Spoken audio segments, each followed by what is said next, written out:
Hotlist husband episode 121। अब आगे। दरवाजा बाहर से लॉक्ड था।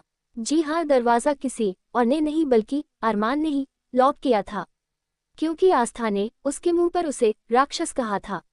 अरमान ने ये बचकानी हरकत तो कर दी थी और फटाफट से वहां से निकलकर अपने जिम में चला गया। वही आस्था जो कि आज जल्दी भी उठ गई थी और नहा भी ली थी, लेकिन बेचारी अब बाथरूम में बंद हो गई थी और बुरी तरह से दरवाजा पीट रही थी। लेकिन क्योंकि बाथरूम का दरवाजा साउंड प्रूफ था, उसकी आवाज किसी को भी बाहर सुनाई नहीं दे रही थी। वह दरवाजा से पीठ लगाकर बाथरूम के दरवाजे से ही टेक लगाए बैठ गई थी और रोने लगी थी और सिसकते बोली, ये क्या हो गया? सुबह सुबह हमने किसकी शक्ल देख ली है? लेकिन उसे अगले ही पल याद आया कि उसने किसी और की नहीं बल्कि अरमान की शक्ल देखी है। तो वह इरिटेट होते हुए बोली, जरूर उस राक्षस ने ही कुछ किया होगा। भला ऐसा दरवाजा कैसे अटक सकता है? और वैसे भी हमारे तो फिंगरप्रिंट से दरवाजा भी नहीं खुल सकता है। उस राक्षस के फिंगरप्रिंट से ही दरवाजा खुलेगा। कान्हा जी, हमें कहाँ फंसा दिया आपने? अब हम क्या करें? हमारे तो कॉलेज को लेट हो जाएगा। कहीं ना कहीं ये सोचते हुए आस्था फिर रोने लगी थी। वही अरमान जो कि आराम से 1-1.5 घंटा अपने जिम में बिताकर बाहर निकला, तो उसे सामने आईपैड पर कुछ देखते हुए ध्रुव और आहान टकरा गए और ध्रुव के हाथ से आईपैड नीचे गिर गया। तब अरमान उन दोनों को घूर कर देखने लगा और ठंडे स्वर में बोला, इतनी जल्दी जल्दी में कहाँ जा रहे हो तुम दोनों? हाँ, और ये क्या देख रहे हो? आईपैड पर क्या बैठकर एक जगह नहीं देख सकते हो? जैसे ही अरमान ने उन दोनों को डांटा, उन्होंने अपना बेचारा सा मुंह बना लिया था। फिर अगले पल आहान एक्साइटमेंट में बोला, अरे भैया, हम एक बहुत इंटरेस्टिंग चीज देख रहे हैं। आपको पता है कि नई मूवी आई है और इस वक्त पूरा धमाल मचा रही है। पता है इसमें क्या है? कितना फनी सीन चल रहा है। लड़का पहले तो एक्सेप्ट नहीं कर रहा है कि वो हीरोइन को प्यार करता है, लेकिन उसके प्यार में वह छोटी छोटी हरकतें करने लगा था। आपको पता है, उसने हीरोइन को कमरे में बंद कर दिया और बाहर से लॉक लगा दिया ताकि हीरोइन को थोड़ा सा वह मजा चखा सके। ऐसा बोलकर आहान और ध्रुव हंसने लगे थे। तब आहान आगे बोला, आपको पता है भैया, ये हीरो अपने आप को कितना ज्यादा बड़ा 30 मार खान समझ रहा था, लेकिन हीरोइन ने इसका कितनी बार पोपट बनाया है। और अब जब हीरो को कुछ नहीं सूझा तो उसने उसे बेचारी को दरवाजे के पीछे बंद कर दिया। और तो हीरो के कुछ बस की ही नहीं था। अब जैसे ही आहान ने एक मूवी की स्टोरी अरमान को सुनानी शुरू की, अरमान मनी मन में झलला उठा था। उसे ऐसा लगने लगा कि मानो कि आहान और ध्रुव उसके सामने खड़े होकर उसे उसी की कहानी सुना रहे हैं। तब वो पूरी तरह से इरिटेट होते हुए बोला, बस बस बकवास बंद करो तुम दोनों और जाओ, फटाफट से रेडी हो जाओ, जानते हो ना आज किसी से मिलना है। जैसे ही अरमान ने ये कहा, अगले ही पल उन दोनों का चेहरा एकदम सपाट हो गया था, क्योंकि वह कैसे भूल सकते थे आज अबीर सिंह राठौर जो आ रहा था, वह भी अरमान सिंघानिया से मिलने के लिए और अबीर सिंह राठौर से मिलने के लिए। वो सब एक साथ जाने वाले थे।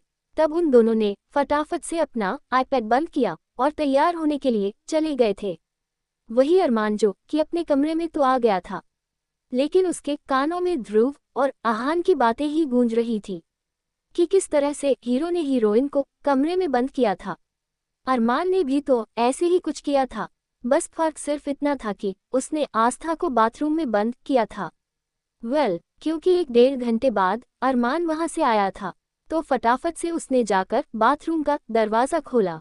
बाथरूम का दरवाजा खुलते ही आस्था जो कि पीठ लगाए नीचे बैठी हुई थी, वह तुरंत पीछे को गिरने लगी थी, लेकिन अरमान ने उसे तुरंत संभाल लिया था। अब अरमान को अपने सामने देखकर आस्था की जान में जान आई। इस बीच वह भूल गई कि उसने क्या पहना था। आस्था अपने कपड़े लेकर बाथरूम में नहीं गई थी, बल्कि उसने एक बाथरोब पहना था जो उसके घुटनों तक आ रहा था। अरमान को अपने सामने देखकर आस्था ने जल्दी से उसे गले से लगा लिया था और सहमते हुए बोली, अच्छा हुआ राक्षस जी आप आ गए, पता है आपका ये जादुई दरवाजा अटक गया था, ये खुल ही नहीं दे रहा था। आस्था को तो यही लगा था कि ये दरवाजा अटक गया है। एक पल को तो उसके मन में आया भी था कि जरूर अरमान ने बंद कर दिया होगा, लेकिन अरमान की जैसी शख्सियत थी, जैसी उसकी पर्सनैलिटी थी, उसके अकॉर्डिंग अरमान इतना ज़्यादा छोटा सा काम क्यों करेगा। तो इसलिए आस्था ने वह बात पूरी तरह से दिमाग से निकाल दी थी। और अब जैसे ही आस्था ने उसे के गले लगाकर उसे बोलना शुरू किया कि आपका ये मुआ दरवाज़ा अटक गया था, हमारी तो सांस ही अटक गई थी, अगर आप दरवाज़ा नहीं खोलते तो हमारा तो यहीं दम घुट जाता और हम यहीं मर जाते। अब जैसे ही अचानक आस्था ने बातों ही बातों में मरने की बातें की, अरमान का दिल धक से रह गया था। उसे बड़ी ही अजीब सी फीलिंग आई, ना जाने क्यों। और आस्था के मुंह से मरने की बात सुनकर उसे ऐसा लगने लगा मानो कि उसने अपनी जिंदगी की सबसे बुरी बात सुनी हो। तब वो तुरंत आस्था को खुद से दूर करते हुए कहने लगा, मरी तो नहीं होना, तुम जिंदा हो, अब बिहेव योरसेल्फ, और मुझे इस तरह से चिपकने की कोशिश मत करना, समझी तुम। ऐसा बोलकर अरमान आस्था को आंखें दिखाता हुआ जल्दी ही उसके ठीक बराबर में से निकलकर बाथरूम में घुस चुका था। अब आस्था अरमान के इस तरह के बर्ताव को लेकर हैरान थी, लेकिन उसे इस बात की खुशी थी कि चलो उसे राक्षस ने कम से कम हमें बचा तो लिया, वरना ना जाने क्या होता। फटाफट से आस्था तैयार होने लगी थी, लेकिन अब कपड़े देखकर आस्था का मुंह बन गया था, क्योंकि वहां पर एक से एक ब्रांडेड और महंगे कपड़े थे। आस्था भला उन कपड़ों को कैसे पहन सकती थी। 2 से 3 सूट थे जो उसने ऑलरेडी पहन लिए थे, लेकिन अब आस्था क्या करे, उसे कुछ भी समझ में नहीं आ रहा था। तभी आस्था ने अपने पुराने सूट में से जो 2 सूट उसके नानी माँ ने प्रियंका की शादी के लिए उसे खरीद कर दिए थे, उनमें से एक सूट पहनकर नीचे हॉल आ गई थी। अब आस्था को पुराने सूट में देखकर दादाजी हैरान थे, क्योंकि दादाजी तो इस वक्त उलझे हुए से हाल में बैठे हुए थे, क्योंकि अभी तक उनके दिमाग में नानी माँ की कही हुई बातें ही चल रही थी, और इसीलिए कोई ना कोई मौका देखकर वह अरमान से इस बारे में बात करना चाहते थे। अब जैसे ही आस्था वहां पहुंची और उन्हें गुड मॉर्निंग विश किया, तब दादाजी मुस्कुरा दिए थे और आशीर्वाद देते हुए बोले, जीती रहो बेटा। और अगले ही पल उनकी निगाहें आस्था के कपड़ों पर गई थी और वह कंफ्यूजन से पूछने लगे, लेकिन बेटा तुमने पुराने कपड़े क्यों पहने हैं, क्या तुम्हारे पास और कोई कपड़े नहीं है? क्योंकि आस्था के ये जो 2 जोड़ी कपड़े थे उन्हें वह कितनी ही बार पहन चुकी थी, तो जिसकी वजह से उनका कलर हल्का हल्का फेड हो रखा था, तो वह काफी ज्यादा ओल्ड लग रहे थे। तब आस्था ने क्यूट सी शक्ल बनाकर कहा, वह दादाजी एक्चुअली जितने भी कपड़े ध्रुव और आहान जी खरीद कर लेकर आए हैं वह सभी काफी ज्यादा महंगे हैं, और इस तरह के कपड़ों में कॉलेज में पहनकर जाने में कंफर्टेबल नहीं हूँ। अब आस्था ने जैसे ही ये बोला, दादाजी तुरंत उसकी बात समझ गए थे और तसल्ली देते हुए बोली, ठीक है बेटा 1 मिनट रुको, जल्दी। दादाजी ने किसी से फोन पर बात की थी। अगले ही पल आस्था की ओर देखकर बोले, बेटा सुनो, तुम आज रश्मि के साथ शॉपिंग पर जाओगी, सुन रही हो मेरी बात? मैंने डॉक्टर रश्मि से बातें कर लिया है, वह थोड़ी देर में तुम्हें पिक कर लेंगी। तुम रश्मि के साथ शॉपिंग पर जाओ और अपनी पसंद के जैसे कपड़े तुम पहनना चाहती हो वो कपड़े खरीद कर लेकर आओ। अब तुम्हें बिल्कुल भी परेशान होने की कोई जरूरत नहीं है, समझी तुम? और हाँ, रही बात तुम्हारे कॉलेज की, तो मैं अभी थोड़ी देर में प्रिंसिपल को कॉल करके आज कॉलेज में जो भी पढ़ाई होगी वह सब नोट्स मंगवा लूंगा, तो तुम्हारी पढ़ाई का भी लॉस नहीं होगा। ओके। अब जैसे ही दादाजी ने ये कहा, आस्था एक का चेहरा एकदम खिल उठा था, उसके दादाजी को गले से लगा लिया था।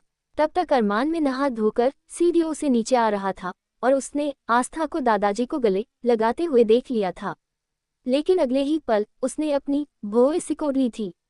तब दादाजी अरमान को आता हुआ देखकर चुप हो गए थे और मुस्कुराते हुए आस्था से बोले, बेटी अब तुम फटाफट से नाश्ता कर लो और तुम्हें कोई भी घर का काम करने की कोई जरूरत नहीं है, ना तुम्हें नाश्ता बनाने की जरूरत नहीं है, खाना सारा काम घर के सर्वेंट करेंगे। अगर तुम कुछ करना ही चाहती हो तो अपनी निगरानी में तुम खाना बनवा सकती हो, ठीक है? सिर्फ तुम्हें इतनी परमिशन है, लेकिन अभी तुम्हें फिलहाल सिर्फ और सिर्फ अपनी पढ़ाई पर कंसंट्रेट करना होगा। दादाजी की बात सुनकर आस्था ने बड़ी प्यारी सी स्माइल दी थी और फटाफट से वह किचन में चली गई थी। अरमान जल्दी से आकर वहां बैठा और जब तक आस्था किचन में नहीं चली गई तब तक वह उसे घूरता रहा। अब आस्था को इस तरह से घूरते हुए दादाजी ने देख लिया था और बोले, क्या हुआ, बच्ची को क्यों घूर रहा है, क्या उसे नजर लगाएगा। तब अरमान अपनी आंखें इधर उधर करने लगा और नजरें चुराते हुए बोला, दादाजी आप ये कैसी बातें कर रहे हैं। तभी दादाजी बोले, बेटा मैं तुझसे कुछ जरूरी बात करना चाहता हूँ। आई होप तुम मेरी बात का सम्मान रखोगे और जो मैं कहूँगा तुम मानोगे। अब जैसे ही दादाजी ने ये कहा अरमान एकदम स्ट्रेट होकर बैठ गया। वह समझ चुका था कि दादाजी अगर उसे कुछ बातें करने के लिए कह रहे हैं तो जरूर कुछ ना कुछ बड़ी बात होगी। तभी दादाजी झिझकते हुए बोले, वह बेटा आस्था की नानी कुछ दिनों के लिए हमारे साथ आकर रहना चाहती है। वह अपनी बेटी का बसा बसाया घर देखना चाहती है, तो मैंने उन्हें हाँ कर दिया है। तो मैं चाहता हूँ जब आस्था की नानी यहाँ आए तो तुम किसी तरह की कोई बदतमीजी नहीं करोगे और आस्था को तो बिल्कुल भी परेशान नहीं करोगे। देखो बेटा, वह बुजुर्ग है, अगर अपनी आंखों के सामने अपनी बेटी का बसा बसाया घर देख लेगी तो वह सुकून से अपने गांव जाकर रह लेंगी। तू सुन रहा है ना मेरी बात। अब अरमान के सामने जैसे ही दादाजी ने आस्था की नानी का जिक्र किया, अरमान के सामने नानी का गुस्से से तमतमता हुआ चेहरा याद आ गया था कि किस तरह से उन्होंने पूरे सिंघानिया मेंशन के हॉल का नक्शा बिगाड़ दिया था। सब अचानक की नानी के बारे में सोचते ही अरमान के होठों पर एक हल्की सी मुस्कुराहट आ गई थी, जिसे दादाजी ने देख लिया था और अगले ही पल अपने आप को इस बात का यकीन दिलाने लगे थे कि वाकई उन्होंने जो अभी देखा क्या वह सच था। क्या वाकई उनके खड़ूस और आइडियल पोते ने स्माइल की थी। लेकिन फिर वो अरमान से पूछने लगे, बेटा आप तुझे कोई एतराज ना हो तो मैं शारदा जी को आज ही बुला दूं, वह आज ही आ जाएंगी रहने के लिए। अब जैसे ही दादाजी ने ये कहा अरमान खड़ा हुआ और अपना कोट ठीक करते हुए बोला, जो आपको ठीक लगे कीजिए, लेकिन हाँ उन्हें अच्छी तरह से समझा दीजिएगा कि मेरे रास्ते में आने की कोशिश न करे। ऐसा बोलकर अरमान लंबे लंबे कदम बाहर की ओर रखता हुआ बाहर की ओर जाने लगा था। तभी पीछे से उसे आस्था की आवाज सुनाई दी, सुनिए। अब जैसे ही आस्था ने एक बार और बड़े ही प्यार से अरमान को सुनिए बोला, अरमान के कदम वही के वही रुक गए थे, जो कि दादाजी बड़े ही ध्यान से देख रहे थे और मन ही मन में मुस्कुरा रहे थे। तब अरमान पीछे पलटकर आस्था को देखने लगा था, जो कि हाथ में नाश्ते की थाली लिए अरमान की तरफ ही आ रही थी और उसे रोकते हुए बोली, आप कहाँ जा रहे हैं, आपने तो नाश्ता भी नहीं किया, पहले आप कुछ खा तो लीजिए। अब जैसे ही आस्था ने बड़े ही प्यार से अरमान को नाश्ते के लिए बोला, अरमान को मन ही मन बहुत ही ज्यादा अच्छा लगा था कि पहली बार किसी ने उसके नाश्ते की, किसी ने उसके खाने की फिक्र की थी। ना जाने क्यों ये बात अरमान को बहुत पसंद आई थी। फिर भी वह अपना एरोगेंट बिहेवियर बरकरार कर रखते हुए बोला, मुझे कुछ नहीं खाना है, वैसे भी मुझे देर हो रही है, मैं ऑफिस में कुछ खा लूंगा। ऐसा बोलकर अरमान जैसे ही जाने लगा, आस्था बोली, नहीं नहीं, आप ऐसे कैसे जा सकते हैं। अरे आप जानते हैं, अगर हमारी नानी माँ को ये पता चल गया कि हमारे पति परमेश्वर इस तरह से घर से भूखे निकले हैं तो वो हमें अपनी छड़ी से मार मार कर हमारा भरता ही बना देंगी। आपको पता है हमारी नानी माँ कितनी ज्यादा डेंजरस है। आस्था ने अपने मुंह का पाउट बनाते हुए जैसे ही आस्था ने नानी माँ का खौफ अरमान को दिखाया, अरमान को वाकई हंसी आ गई थी। अब कहीं न कहीं ये हंसी आस्था ने देख ली थी और वह तुरंत उछल पड़ी और खुश होकर बोली थी, ये क्या, आप स्माइल भी करते हैं, आपको हंसना भी आता है। वो हमने तो पहली बार आपको हंसते हुए देखा है। अरे आप हंसते क्यों नहीं हैं, हंसते हुए बड़े अच्छे लगते हैं। अब जैसे ही आस्था, जिसे बिल्कुल चतरपटर बोलने की आदत थी, अरमान को हंसता हुआ देखकर उसने फटाफट से उसकी टांग खींचनी शुरू कर दिया। तब अरमान के लिए वहां रुक रहना बहुत ही ज्यादा मुश्किल हो गया था और फटाफट से वह तेजी से कदम बढ़ाता हुआ बाहर निकल गया था। वही आस्था नादानी से अरमान को जाता हुआ देखकर बोली, क्या हुआ, हमने कुछ गलत क्या दिया क्या, हमने तो केवल उनकी तारीफ ही की थी, तो इस तरह से गुस्से से जाने की क्या जरूरत थी। कहीं ना कहीं आस्था को तो यही लग रहा था कि अरमान गुस्से से भाग गया, लेकिन फिलहाल अरमान जल्दी से बाहर गया था। एज यूजुअली टाइगर मारिया उसी का इंतजार कर रहे थे। बाहर आते ही अरमान का चेहरा एकदम से डार्क हो गया आगे की स्टोरी के लिए कमेंट कीजिए।